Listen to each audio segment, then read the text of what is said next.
What do you say to those who argue that Kanu detention is illegal under international law? Some others say that he's a terrorist and all kinds of allegations.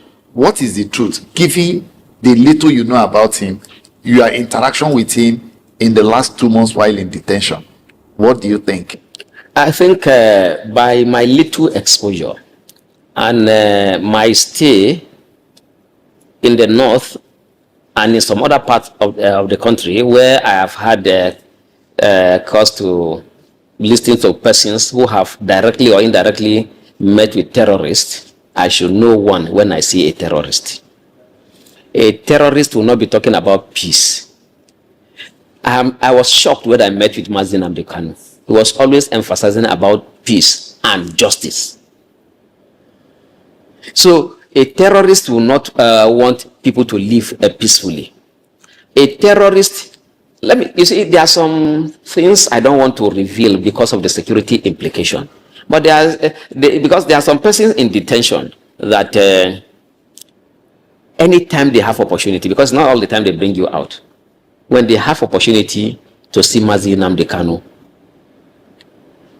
the Fulani girl that the first time I met her in that detention was when I saw her with Nnamdi Kanu. She had gone there to complain, to ask for favor. So I was like, why is this? Yeah, because they don't usually allow that. That's one good thing about the DSS facility. They don't allow that at all. But the girl was to be taken out for medication. So she saw Nnamdi Kanu and quickly started talking to her because she doesn't speak English fluently, and there was a gap in communication.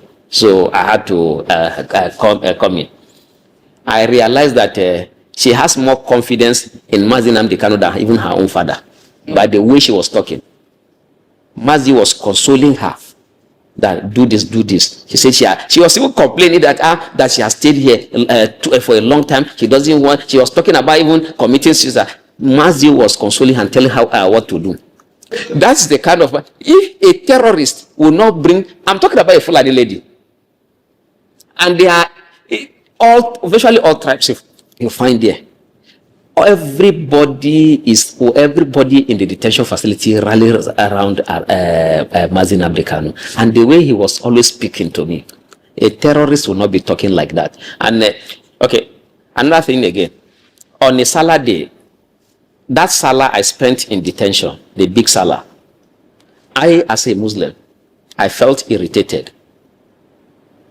But even a Mazi, he doesn't, he tolerates all of these things. Because on that Salah day, during the celebration, the Muslims usually shout, Allahu Akbar, Allahu Akbar, but they were shouting. So I was calling, you see, this detention facility, they are Muslims, they are Christians, they are others. Aside that, you don't have, it's not, even if they are all of us are Muslim, you don't have to shout and disturb others.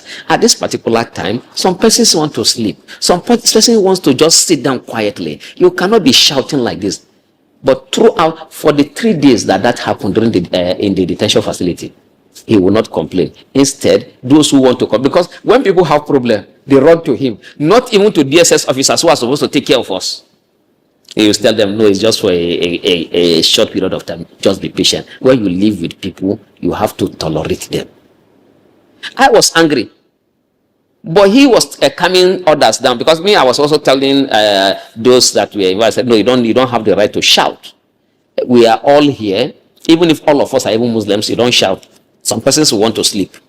But because I lead prayers in the detention facility also, but you know, some persons, most problems that we have in this country is as a result of ignorance. But they couldn't challenge me because they know that I am a Muslim, and I also one of their leaders, even in the detention facility, because I lead prayers. It was when I came that we started even doing the Friday Juma prayers. But I told them that if you want to worship God, you don't have to disturb another person. That any act of worship where another person will feel injured or another person's peace will be taken away, that is not an act of worship that will be rewarded. Now, we don't have to raise our voices. In short, even when I do recitation, I bring my voice down so that it doesn't disturb others. And so I was always telling that this is how a religion should be practiced. It should not be a source of problem to people. But Mazi was not complaining. So if he's a terrorist, I have not seen anything that will make me. That's why I believe in him. I believe in him 100%, more than I believe in my state governor, more than I believe in virtually all Nigerian leaders. And that's why I am out. That's why I have been going through all of this, and that's why I'm appealing. You see, of course, I don't have access to him now, but I can tell you that because I know the kind of person that he is, Mazi, as a courageous man, he listens to his followers. He knows I love him, and I know he loves me. So for that reason, once he's released, I'll go and appeal to him. That the same way you told me to play along, I played and I have been released. When I was released, I went on air to appeal to Mr. President for your case to be discontinued. I know you are a strong man, but because of those of us who love you and we want to see you outside, please stop so and so, discuss with Mr. President, and see how this thing can be resolved amicably. I am very sure Mazi will listen to me, because he is a listening person. We argue with him on certain things, and he's very vast. So that is the reason why I am coming out now to make this appeal and to tell Nigerians that, and all those listening to us, that Mazi Nnamdi Kanu is not a terrorist. He is not a criminal. His only problem is that he's fearless and courageous. He hates injustice.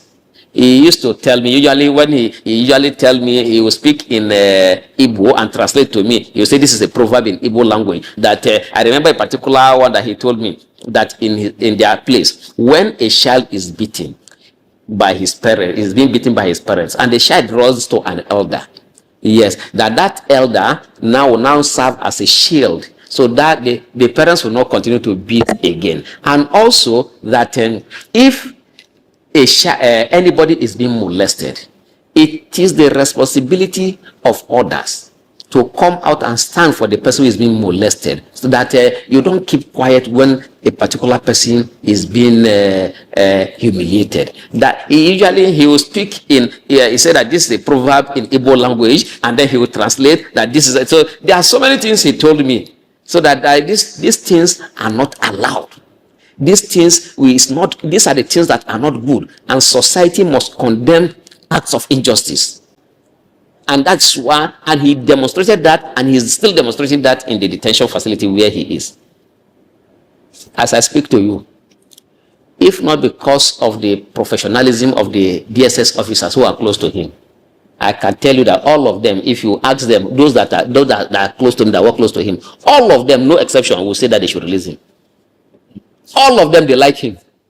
The way they interact with him, you see that they like him. Everybody that detention facility, they will want him to go, but they will miss him. All. You have virtually all tribes in that detention facility, but all will want him to go. All are saying he's a good man.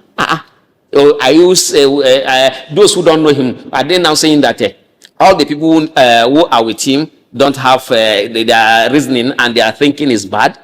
Everybody in that detention facility, I let the DSS conduct a survey. Everybody will say Mazi Nnamdi Kanu is a good man. The Igbos will say the same. Yorubas will say the same thing. The Fulanis will say the same thing. The Hausas will say the same thing. I met him just for how many days. See how I am passionate about him now. I'm among those who are his members already. Anywhere he goes, that is where I go, because I know he's a good leader. You see, you will always want to be by somebody who will not betray you. Somebody that you know that will always stand for you. One of the things my family members told me that you should be happy that you were detained, because at least you have got to meet Mazi Nnamdi Kanu. So that because when I went back home, I told them that I had a wonderful discussion with Mazi. I said, that means this is a blessing now. If you were able to, now are you sure? Say, I'm sure that somebody that I know very well, that I told them the story about Mazi Nnamdi Kanu. That was why when I was going to protest during the last protest, and because a lot of my family members entertained fears that it was going to be that the security will clamp down on us. But I say, no, if you cannot betray somebody who stood by you, who is a good person, we just pray for you. Whatever happens, go. Not because of what I told them about him. So Nnamdi Kanu is not a terrorist, and based on he was kidnapped from Kenya. Also, I think he was kidnapped. Why should you kidnap somebody and bring the person to Nigeria to come and try? And even in Nigeria, I think there was a judgment that was given that he should be released and a compensation paid. Why was that judgment not carried out? So this thing has nothing to do with law. It is pure political witch hunt, and that's why we want Mr. President to just end this.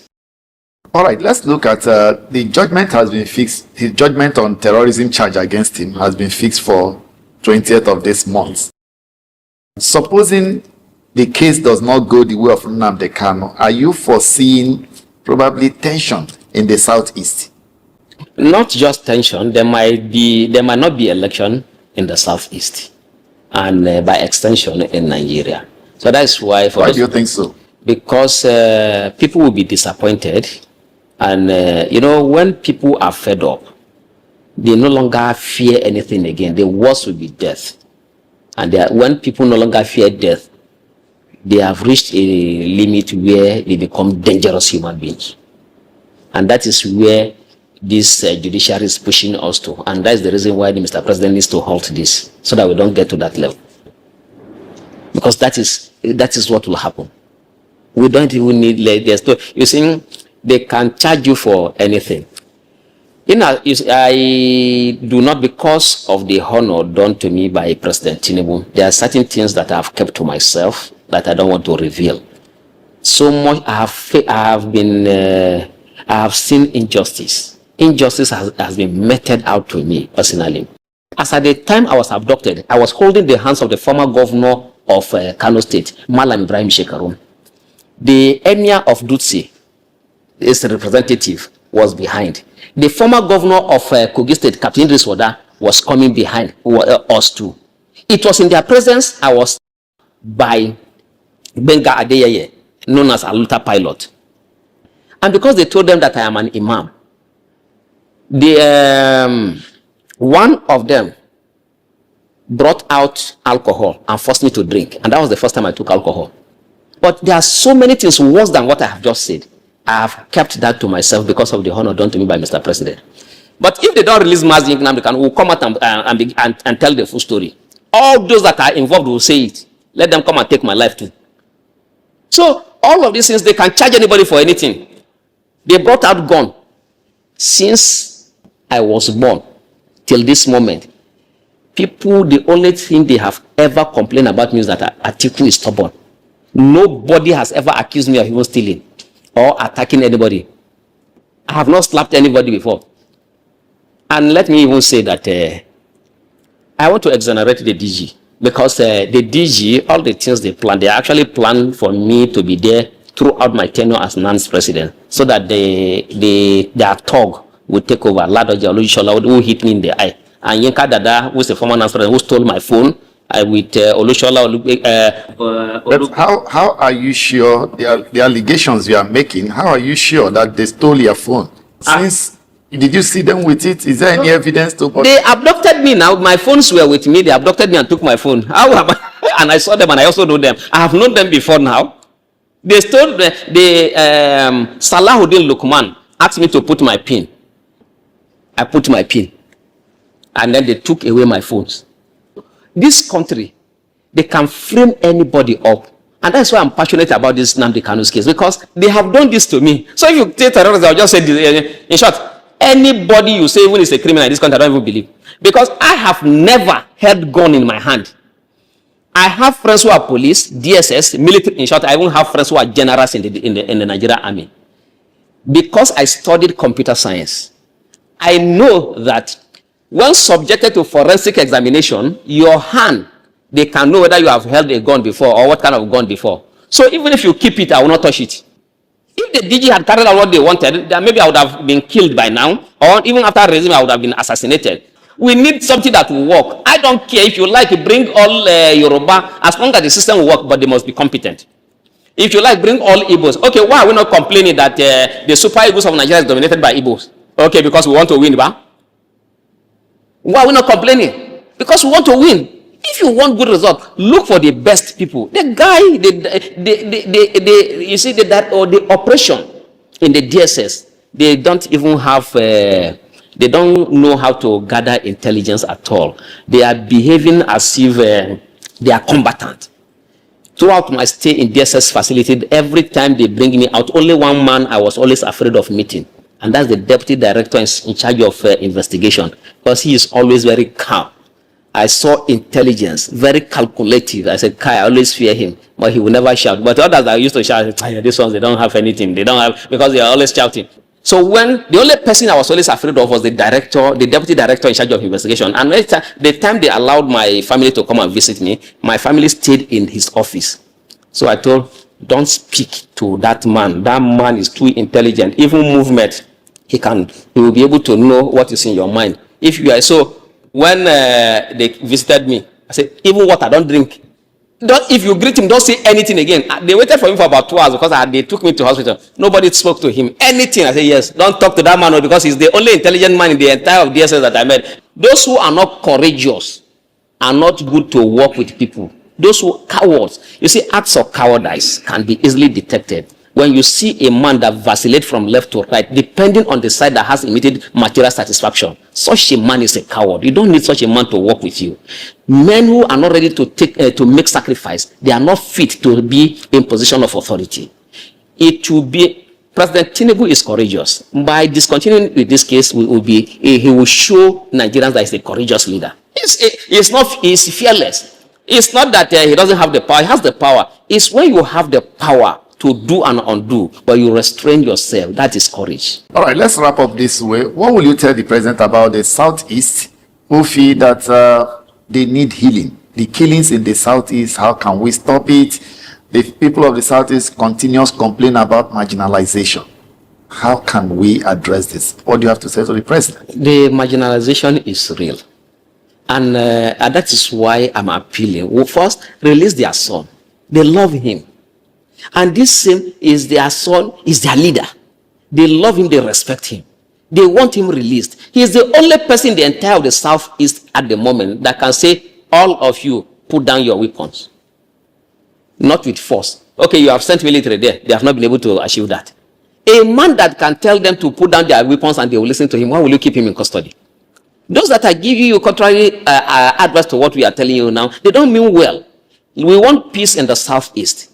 These people will be able to help your government improve and also improve livelihood because they are hardworking. You don't, with this agitation, okay, during the last protest, even in the Southeast, all shops were closed. The roads were empty because of one man. Which governor do you think in the entire of the Southeast can command such respect? So release him. The marginalization is real. But President Tinubu, you are trying. I think one of the service chiefs is even from the Southeast. So give them, those who are competent. I'm not just saying give appointment because somebody is from Southeast. I don't want that at all. You have competent people from there. Bring them on board. Let all of us work together in the interest of national healing. You see, when I talk to my brothers in the north, they come and tell me, oh, do you know that Nnamdi Kanu that you're talking about, Nnamdi Kanu, they are the ones that killed Sardauna? I say, was it Nnamdi Kanu that killed Sardauna? They say, no, it was the Igbos. I say, okay, what about the Igbos that were killed by our own brothers?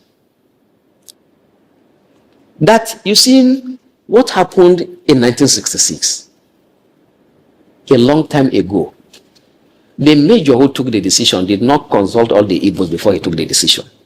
It was his own decision. And that decision, many Igbos lost their lives again as a result of the counter-coup. Do you know how Ironsi was also killed? I always want a balanced argument, not just arguing out of a sentiment. Do you know how Ironsi was also killed? There was a counter-coup, and many Igbos lost their lives. So now we cannot continue like that. Let us come together and understand ourselves and forgive ourselves. We are talking about forgiveness. Mr. President, if you achieve this, this will be your greatest achievement as the president. Release him so that you bring everybody on board. And you'll be seen as even the best president for bringing peace. Anything, all achievements without peace is useless. Okay, now, if you construct all the roads in Abuja and people are being killed, okay, who are those that will use make use of the roads? If all the hospitals are even functional, and before people get to the hospitals, they are already dead, what will be the use of the hospital? Peace is very important. And even Mr. President will agree with me that to achieve peace in the Southeast, don't listen to these governors. You know that you need this man to come on board because they love him. Once people like, respect, and honor somebody, before you take that, whatever you say about that person, they will not agree. Let the person come to talk to them. That is my appeal. We are appealing to Mr. President. I'm not an Igbo man before anybody will come and say, oh, because you are an Igbo man, is your brother. I am only being objective, and because I don't even have based any on personal interaction as well. based on personal interaction and the reality on ground. I don't have any place I can run to. This is the only country I have. I pray for this country. I pray for, in short, the president that I disliked the most was President Buhari. I was also praying for him to succeed because if his failure will also affect me negatively. Because, okay, if a president is sick, there are things that need the attention of the president. If he doesn't do it, a lot of people will suffer. So that's why I disagree with people that usually I was always complaining about President Buhari. But sometimes when I say, okay, we need to pray for him, when he was sick, we were always praying for him, so that because if the office is left vacant like that, a lot of bad things will happen. Things will go on wrong. In the same way, I encourage Nigerians to pray for President Tinubu, but we want the president to do the right thing so that things can work very well. This is the only country we have. You are the father of the country. You are the father of all the Igbos. You are the father of all the Yorubas, all the Hausas, all the Fulanis. So you don't have to take side at all. And you have suffered injustice before. During Nadeko, he was in the forefront. The president is a comrade. So I believe that once this message gets to him, something will be done before 20th of November, so that this case can be discontinued.